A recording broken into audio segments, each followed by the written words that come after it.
Hi everybody.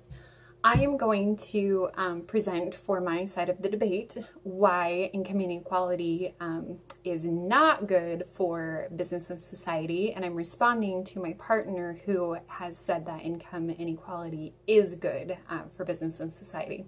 So I'm going to focus on 3 points in this debate. The first point is that income inequality is good for economic growth because it fuels innovation.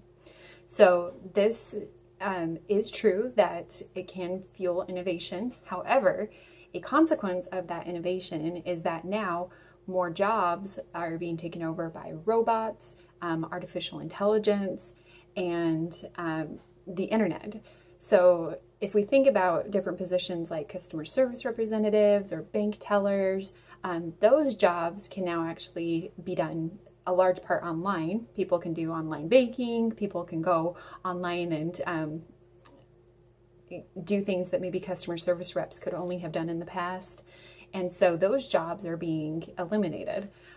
Also, if we think about things like even taxi cabs, self-driving cars are becoming a thing and becoming more popular. So that's a potential in the future for even, taxi driver jobs to be eliminated.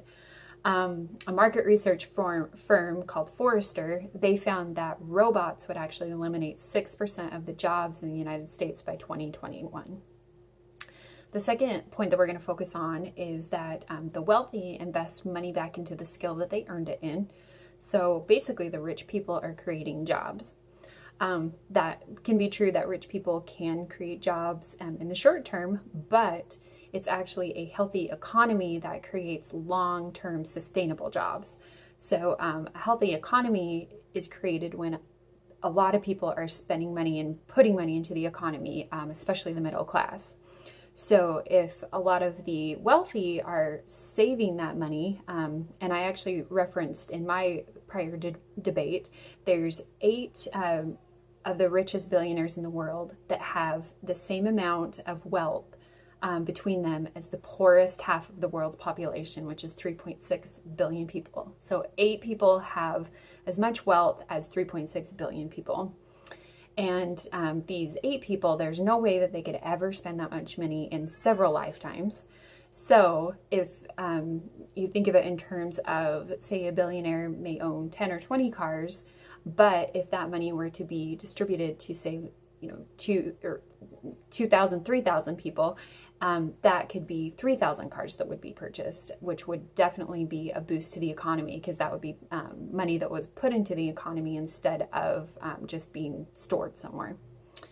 The third point is that people rise to different levels of success based on what they contribute to society, and that encourages hard work and furthering of education. So according to a Brookings paper on economic activity, children from lower incomes and lower income backgrounds are more likely to drop out of school if they live in an unequal income state or city.